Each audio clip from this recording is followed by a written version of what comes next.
ভাই আপনি একটু পিস নামুন না, ত্রাণটা দেওয়া তুলি দেওয়াটা তুলা দিন না।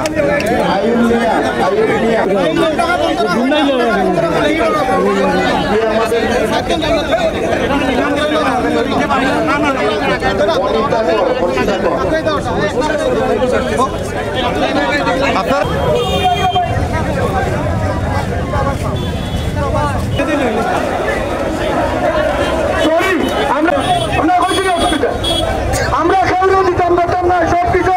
বন্যার পানি ছেড়ে দিয়েছে একসাথে সব গেট খুলে, তো সেই হিসাবে একটা দায়িত্বশীল রাজনৈতিক দল হিসাবে আমরা কি করব? দেখেন, প্রতিবেশী নিয়েই আমাদের চলতে হবে, প্রতিবেশী বদলানো যায় না। আমরা ভারতকে এবারকার মতো আমরা সর্বশেষ বলে দিব যে ভবিষ্যতে তারা এটা করবে না। আমরা ধরে নিচ্ছি যে তারা এটা ইন্টেনশনালি করে নাই। যদি তারা ইন্টেনশনালি করে থাকে অথবা আনইনটেনশনালি করে থাকে, ভবিষ্যতে আর এটা করা ঠিক হবে না, চলবে না। যদি তারা আমাদের এই অনুরোধ না মানে, তাহলে স্বাভাবিকভাবে আন্তর্জাতিক কিছু নিয়মকানুন আছে, আমরা তার আশ্রয় নিব ইনশাআল্লাহ, এবং জনগণকে নিয়ে আমরা তার প্রতিবাদ করব।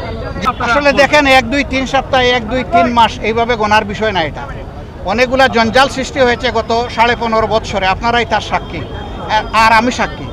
এরকম 15.5 বছরে কি আমি আপনাদেরকে একবার পেয়েছি? পাই নাই। কেন পাই নাই? কারণ ভয়ের একটা সংস্কৃতি সৃষ্টি করে রাখা হয়েছিল সর্বস্তরে, যার কারণে মানুষ মুখ খুলে স্বাধীনভাবে কিছুই করতে পারেনি। আজকে এই জায়গায় কেবল আমরা পা রেখেছি, এটুকুর জন্য তাদেরকে সঙ্গত সময় দিতে হবে। আমরা বলবো না যে এটা দীর্ঘ সময় হোক, বছরের পর বছর হোক, 1 বছর 2 বছর হোক, তা বলবো না। আবার এটাও বলবো না যে 2-3 মাসে সব করে দিবে, এটা বাস্তবতা না। এই জন্য আমরা আশা করি যে এর ভিতরেই সঙ্গত একটা সময়ের ভিতরে তারা সব কিছুকে গুছে একটা সুষ্ঠু ক্রেডিবল নির্বাচন জনগণকে উপহার দিয়ে তারা চলে যাবে। এই মুহূর্তে আমাদের রাজনীতি নির্বাচনের না, এখন আমাদের রাজনীতি হচ্ছে বিপন্ন মানুষের পাশে দাঁড়ানো, শহীদ পরিবারের পাশে যাওয়া, যারা আহত হয়েছে তাদের সুচিকিৎসার ব্যবস্থা করা, এবং বন্যায় যে মানুষগুলো এখন কষ্টে আছে তাদের দুর্ভোগের অংশীদার হওয়া।